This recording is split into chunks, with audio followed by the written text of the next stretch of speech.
Tapi kau salah, kata dia.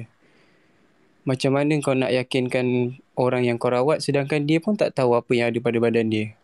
Betul. Jadi bila dia percaya dengan apa yang kau lukis, bermakna dia dah lari dia punya pemahaman dia, akidah dia. So start daripada situ saya stop lukis lah. Saya dah tak lukis. Lepas tu kalau saya nak lukis pun saya lukis sendiri, saya tengok sendiri. Kadang-kadang saya tergelak lah tengok. Bukanlah saya kata saya lukis tu atas dasar saya nak yakinkan apa yang saya nampak. Tidak. Tapi saya lukis tu saya macam nak tengok, oh macam ni rupa jin, oh ada macam ni macam ni. Kan memang hakikat asal kejadian jin kita tak boleh tengok. Kita tak boleh tahu dan kita hanya boleh tahu jin tu dia menjelma. Dia menjelmakan diri dia, dia boleh bertukar jadi itu, dia boleh tukar jadi ini. Sedangkan saya sendiri, saya dulu sebenarnya seorang pesakit juga. Okay, saya seorang pesakit. Saya cerita sikit lah pengalaman saya kan. Saya pesakit. Waktu tu saya berubat langsung dengan guru kepada guru saya lah. Daripada Indonesia. So, waktu tu dia tengok saya, dia kata saya ada potensi. Dia kata saya ada potensi untuk membantu dalam perawatan. Sebab salah satu sebab, memang pada asalnya saya memang Allahumma salli ala Muhammad, memang saya boleh nampak jelmaan jin atas dasar ada jin dalam badan saya. So bila lama kelamaan saya dibimbing oleh guru saya untuk mengamalkan ayat-ayat ruqyah, ayat-ayat Al-Quran yang khusus untuk melihat perkara-perkara yang orang lain tak boleh nampak, macam itulah. Tapi bila saya amal benda tu, saya nampak lah, maknanya sedangkan saya nak cakap, sedangkan saya amal pun benda tu dan dengan izin Allah saya boleh melihat jelmaan pada seseorang, saya tak kata saya yakin apa yang saya nampak tu betul. Saya tak cakap macam, okey betul ni, confirm kat belakang awak ni ada Pontianak. So gini. Saya tak cakap macam tu. So nak ceritanya, bila melibatkan tadi buat lukisan-lukisan tu, saya memang tak setujulah. Sebab walaupun dia awak kata, boleh melukis, tapi awak pun tak setuju. ya, saya tak setuju. Sebab bila dia kata dia nak meyakinkan pesakit, sebenarnya macam mana kita nak yakinkan pesakit sedangkan pesakit pun tak tahu apa gangguan yang ada pada dia. Maksudnya macam mana keadaan benda tu, macam mana apa. Pesakit tu boleh kata betul benda tu pun sebab dia mendengar daripada orang-orang yang merawat sebelum dia. Mungkin orang yang merawat sebelum dia pernah cakap, oh ni gangguan cik ni harimau putih. Nanti dia pergi seorang lagi, dia kata sama juga, sama. Tapi bila time dilukis, betul lah harimau putih. Macam gitu. Macam itulah cerita Daripada dia. sudut psikologi lah. Ya betul, sebab itu mengikut pengalaman saya lah sepanjang 7 tahun saya ikut merawat dan saya pun Alhamdulillah sedikit demi sedikit bantu merawat. Saya cover ustaz saya Alhamdulillah. dekat kawasan-kawasan tertentu kan. Saya tengok, kalau ikut pengalaman saya tengok orang ni dia akan cakap benda tu betul bila dia kata sebelum-sebelum ni pun cakap macam tu. Sebelum-sebelum ni pun cakap macam tu. So, macam mana kita nak kata kita nak yakinkan pesakit tu memang betul yang ganggu dia benda tu. Betul. So dekat mana logiknya kita kata yang kita lukis tu memang benda tu yang ganggu dia. Sebab macam saya cakap tadi, jin ni dia berjelma macam-macam. Mungkin pertama kali kita tengok dia Pontianak. Sok-sok kali kedua dia jadi langsui pula. Kali ketiga dia boleh jadi harimau pula. So macam mana kita nak kata yang pertama kali kita nampak tu boleh kata benda tu. So bila saya dengar tadi hujah Ustaz, dalil-dalil yang Ustaz keluarkan, semua tu benda yang yalah saya pun pernah dengar dan saya pun belajar. Lepas tu bila ada keluar pasal hadis yang Neo keluarkan tadi, saya rasa macam kenapalah bijak sangat. Bila keluar dalil, lepas tu termakan sendiri dengan dalil yang dia bagi. Allahu Akbar. Macam jeng otak jeng. Ya. Tak je tu. Jeng tu otak saya. Tengok bila terlalu cakap mengikut nafsu, lala terperangkap diri sendiri. Jadi kalau orang yang ada pendirian, dia akan keluarkan dalil-dalil yang dalam pendirian dia. Tapi bila dia tak ada pendirian, dia akan ambil apa yang dia main belasah jadi memasukkan. Last kali dia makan diri sendiri. Betul. Memang betul sangat. Itulah bila saya tengok, saya bukan follow dia lah kat TikTok, saya follow dia punya perawatan apa semua. Minta maaf cakap apa yang saya belajar lah, apa yang saya tahu. Setiap ayat Al-Quran tu ada, bukan nak cakap khadam, maknanya ada yang jaga setiap ayat, ada yang menjaga. So bila mana kita baca dalam keadaan salah baris, panjang pendek salah, maka benda tu akan jadi terpusing, Zat. Maksudnya dia akan Hmm. menjadi benda yang sebaliknya, yang sepatutnya kita, yalah, kita mengharap kepada Allah untuk Allah bantu kita untuk menyembuhkan pesakit. Maknanya kita tak kata kita sebagai perawat kita sembuhkan pesakit, tak. Yang Betul. menyembuhkan adalah Allah. Jadi kita baca ayat Al-Quran, kita menjadi wasilah mendoakan kepada pesakit, mudah-mudahan Allah sembuhkan. Tapi bila mana kita baca pun salah-salah, tonggang terbalik, macam mana apa semua. Jadi macam Hmm. mana hal keadaannya, apa efeknya. Sebab tu kadang-kadang banyak, minta maaf lah, kadang-kadang saya merawat kat sini pun banyak saya jumpa pesakit yang dia pernah jumpa dengan orang yang macam ni. Bila saya tanya bacaannya macam mana, ada yang kata tonggang langgang, ada yang kata tak dengar langsung bacaannya, Hmm. terkomak kamit aja. Kan? Sekurang-kurangnya bila kaedah ruqyah ni yang saya nampak jelas. Jelas doanya, bacaannya. Lepas tu kita boleh tahu apa yang ustaz ni doa, dan kita pun biasa dengar benda-benda tu dalam Quran. Salah satu contohnya macam bacaan manar rasulu bima unzila ilaihi mi rabbih tu.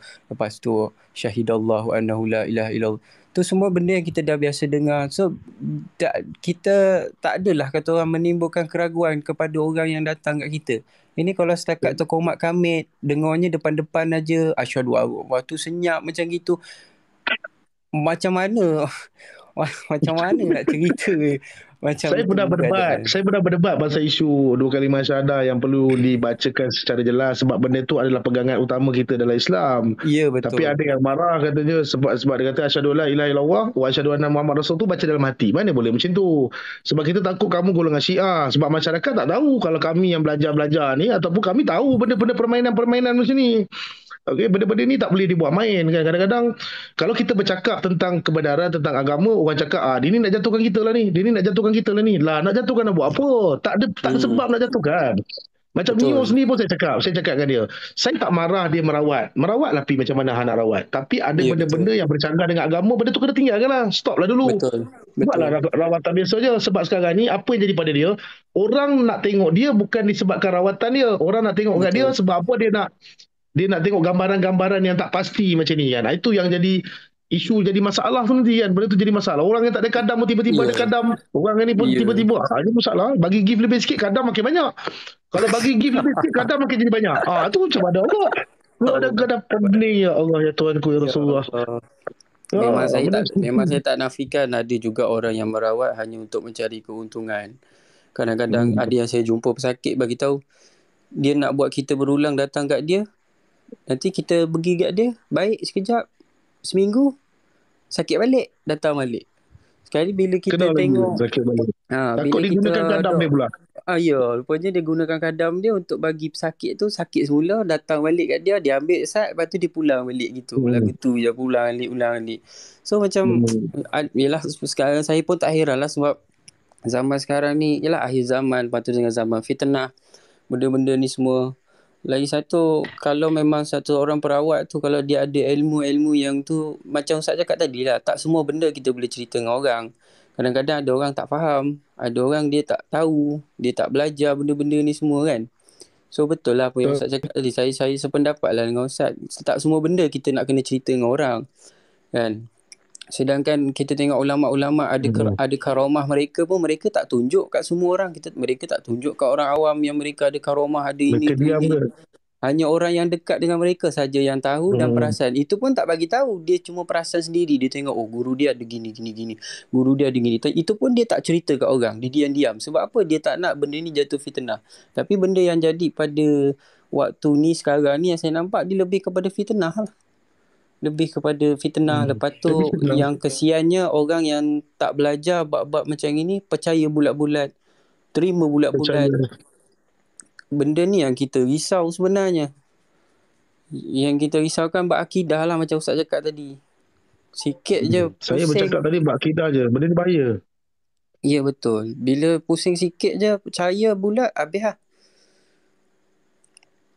Sebab tu bila kata macam Ustaz kata isu kalimah syahadah tu pun, kita kena berbalik semula kepada pengertian iman. Kan pengertian iman, ikrar dengan lisan, kan. Lepas tu niat dekat hati, lepas tu kena lakukan, buktikan dengan perbuatan. Jadi kalau kita ucap kalimah syahadah dengan cara dengan cara jahar, cara kuat pun tak jadi masalah sebenarnya, tak jadi isu pun. Betul. Memang itu Tak pengertian ada iman isu yang pun. sebenar. Kena, itulah saya Mm-mm. cakap, kalau orang yang tak faham dia memang akan terus condemn-nya. Tapi apa-apa Perawat pun jadi security. saya Security tak ada masalah. Dia sebenarnya perawat ni apa kerja pun tak ada masalah. Saya sendiri pun ada betul, workshop sendiri apa semua boleh jadi perawat. Dia isu security tu dia bukan satu masalah. Itu hak peribadi dia. Kita betul. cerita masuk sekarang ni kita cerita pasal dia punya keperawatan ni pun tak ada masalah sebenarnya bagi saya. Cuma ada beberapa poin yang dia angkat benda tu yang boleh merosakkan diri dia, boleh merosakkan masyarakat. Itu je, kan? Itu yang kita bahaya. Saya pernah nak jumpa dengan dia, pernah berjumpa dah dia kata saya nak tumpang glamour dia pula. Aku pun seram juga bila dengar Allahu macam ni kan. Akbar. Masuk report polis dan sebagainya. Okay, Allahu even tadi Akbar. dalam live saya pun tadi ada yang bawah tu kata nak jumpa dah setahun jumpa. Mana ada satu WhatsApp pun tak ada nak jumpa. Tak ada, banyak yang tu saya cakap benda ni sebenarnya banyak sembang je tau. Bila saya naik kotak semua jadi kayu. Tadi pom pom pom pom pom pom, bila saya naik kotak jadi terus diam. Senyap. Ha. Senyap. Terus sekejap. Saya pun tak faham kan. Ke belakang aku dia ada harimau. Nampak harimau. Boleh lukis tak? Ada harimau ni. Saya Kat sini tak ada singa. payah Kat sini ada singa dua. nak lukis. Ha. Nak lukis. Tak. Saya Allahu sebelum saya naik Akbar. kotak tadi, saya duduk lama dah kat bawah. Cuma saya tak naik lagi sebab saya ada budak-budak saya ramai tengah meeting. Yang moderator semua, bang, naik bang, naik bang, naik bang. Sabar, aku tengah meeting dengan budak-budak aku ni kan. Dia punya Mm-mm. pumpang. Bila aku naik tu habis semua senyap. Habis semua senyap. Dah pula dah. Aduh, macam hal Itulah. lah. Itulah bila saya secara peribadi pun, kalau saya tengok live Ustaz daripada awal Ustaz buat perawatan apa semua, saya tengok apa semua, dan saya tengok cara Ustaz dengan cara saya tak ada beza. Maksudnya ada beza pun sikit-sikit je lah kan. Mungkin macam Ustaz cakap tadi, buat Hmm. air tawar pakai garam. Macam saya tak pakai air garam. Saya pakai air biasa je, air putih. Cuma adalah bacaan-bacaan khusus yang kita kena baca kan. Jadi tak ada ni. Tapi bila saya tengok balik dengan cara, minta maaf lah, saya yang dalam live ni bukan saya nak menangkan siapa-siapa, tapi ini Hmm. berdasarkan apa yang saya belajar, apa yang saya ambil sanad ilmu daripada guru saya yang saya diijazahkan. Memang banyak bercanggah, memang banyak yang lari, memang banyak Hmm. cerita dia yang terpusing-pusing. So pada saya cuma nak nasihatkan kepada orang-orang awam kat luar sana, elakkan daripada, yalah, daripada terjumpa ataupun terikut dengan benda-benda yang macam ni lah. Yang lukis-lukis apa semua. Lukis tak salah. Lukis tak salah. Yang salah tu bila dia dah lukis, ditunjuk pula semata-mata nak meyakinkan. Oh, salah lah gitu. Dia nak yakinkan orang tu nak buat apa. Orang tu sendiri tak tahu apa ada kat dalam badan dia. Kalau dia tahu, Betul. buat apa dia datang jumpa kita? Buat apa dia duk Cukup tanya sekadar kita? rukiah, lepas tu tengok gerak badan, tidak balas kat badan tu pun dah memadai lah Ya, kan. betul. Berbanding Betul, dengan Ustaz. kita Betul. buat benda yang tak pasti ni macam mana. Kalau Ya. dia betul seorang perawat, insya-Allah bila dia rukiah tu mesti akan ada tindak balas. Tindak balas kepada pesakit tu mesti akan ada. Sama ada rasa panas, rasa berdegup, tak semestinya terasuk. Ya, Mesti akan ada betul. something yang berlaku pada dia. Mesti akan ada satu-satu gerak. Okey, Betul. kalau kata tak ada apa benda mungkin tak ada sakit lah kot, mungkin lah kot kan. Ya, mungkin. Yalah, macam Hmm. saya pun kadang-kadang, yalah, saya hanya, niat saya merawat untuk saya hanya nak membantu, dan selebihnya saya serahkan kepada Allah. Okey, macam Hmm. saya merawat, saya meruqyah, dalam masa sama saya minta Allah pimpin saya. Kalau memang betul Allah nak tunjukkan saya apa yang ganggu, Allah tunjukkan. Dan Hmm. itulah saya punya cara saya merawat. Dan setakat ni alhamdulillah, tak adalah kata orang sampai tahap macam, yalah, macam tadilah nak lukis, nak apa bagai kan. Kadang-kadang Sebab benda ni kadang-kadang bang, tengok. benda banyak Mm-mm. banyak kalau perawat memang semua tahu dah benda ni memang masalah. Cumanya Ya, yang tak tahu sekarang ni masyarakat je. Kalau kata kita kumpulkan semua perawat-perawat dekat dalam Malaysia ni, kita bercerita pasal benda ni, ramai yang orang akan menolak benda ni. Okey, ya, akan tetapi yang tak faham sekarang ni orang-orang yang tak tahu apa je kan, orang-orang yang tak tahu apa je. ya, Pasal tu kita blok benda ni supaya lebih parah lagi, lebih parah. Betul. Macam saya Benda ni cakap, macam benda ni kanser. akan jadi besar sebenarnya. Benda ni akan jadi besar. Kalau Neo dia tak ubah, ni kita kesian. Saya bukan tak Ya, kesian kat dia. Kalau saya nak saman dia lama saya boleh saman dah. Saya tahu dia pun bukan orang senang, dia pun orang susah, dia pun mengharapkan gift dalam dalam live je. ya, Jadi kita kesian, kita harap kalau kata sebab bertakut nanti saya sampai kat Jabatan Agama pun kesian. Saya kesian. Saya bukan kesian kat dia, saya kesian kat ramai masyarakat. Kan, bila kita buat satu-satu perkongsian macam tu, kita harap saya pun banyak benda yang perlu ditegur. Ada benda yang ya, saya rasa dia tegur saya betul, saya pun ubah, tak ada masalah. ya, Tapi betul. benda-benda yang lari daripada akidah, daripada benda-benda ni tak boleh. Benda ni bahayalah buat masyarakat. Ini pandangan saya lah, pandangan saya. Dan Betul, saya rasa betul. ramai pelawak-pelawak lain pun akan nampak benda ni bermasalah ataupun tidak. Ya, saya sependapat lah dengan Ustaz. Sebab lagi satu, kalau kita Hmm. betul-betul ikut dengan apa yang Islam suruh, kita pun faham. Din tu nasihat, agama tu nasihat. Jadi apa yang orang nasihatkan ke kita, kalau kita rasa benda Hmm. tu baik, kita buat, kita terima. Kalau benda tu tak baik, kita buang jauh-jauh. Dan Hmm. setakat ni apa yang Ustaz tegur apa semua, saya rasa tak ada benda yang tak baik, tak ada benda yang salah apa yang Ustaz cakap tu. Memang benda tu apa yang saya Hmm. belajar itu samalah apa yang Ustaz cakap. Cumanya saya ni bukanlah orang yang hebat, bukan ya baru lagi dalam dunia perubatan Islam ni apa semua kan. So tak layak kot saya nak tegur dia, tapi Ustaz dah tegur dia pun dah alhamdulillah lah, kira mewakili perawat-perawat yang ada dekat Malaysia ni yang menggunakan memang kaedah meruqyah. Sebab apa yang saya Hmm. belajar, rawatan sebenar adalah dalam ruqyah. Bukan hanya setakat duk baca-baca, buang dah. Tang tu je. Lepas tu ambil duit, dah balik. Bukan macam tu Hmm. lah apa yang saya belajar. Yang saya belajar, ruqyah kan 40 minit pun 40 minit lah. Baca kan ruqyah. Apa-apa Hmm. ruqyahkan dulu. Kan? Daripada Almarhum Sa'arundin pun kaedah yang sama. Ruqyahkan juga. Apa-apa ruqyah dulu. Bukannya datang-datang tengok scan, oh ada gangguan. Buang-buang pap. Lepas tu dah. Ambil duit balik. Itu kaedah macam gitu. Bukan saya kata salah. Mungkin itu kelebihan dia. Mungkin itu kelebihan dia. Tapi Saya tak turun daripada line sebelah. Saya jenis takkan turun punya. Saya kalau dah naik atas saya takkan turun. Cuma saya di blok. Saya takkan turun. Saya kalau dah saya dah pergi saya tak patah balik ke. Kalau saya mati di medan perang pun tak apa. Saya tak akan patah balik ke. Tapi di blok mantap. saya tak tahulah siapa yang blok. Itulah cuma pesan kat orang awam yang mana memang tak tahu pasal perawatan Islam apa semua ni.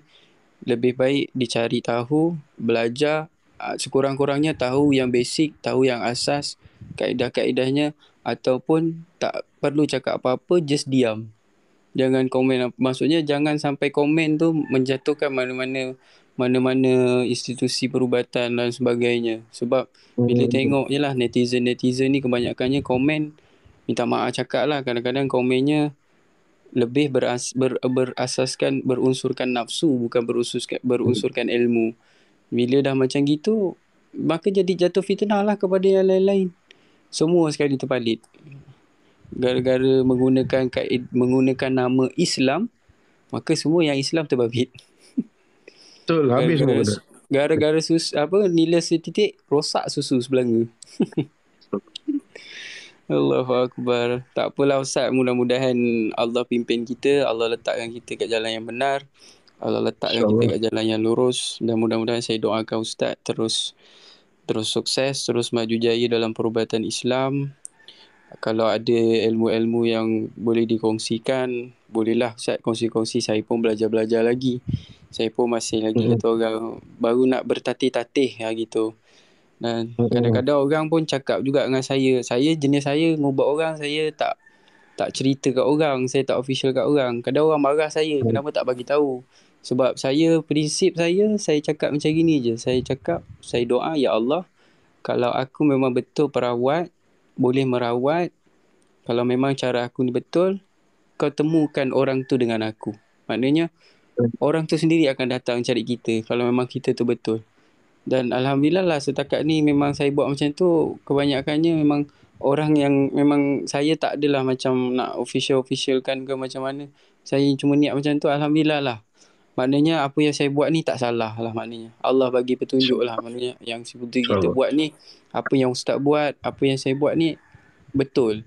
Maksudnya jalan yang kita telusuri ni sama. Sebab tu pentingnya belajar ilmu ni biar bersanad. Jangan sampai belajar ilmu tak tahu daripada mana, celap-celup, Tahu-tahu boleh buat itu, boleh buat ini. Bahaya. Memang akan Jangan jadi jangan ambil fitnah.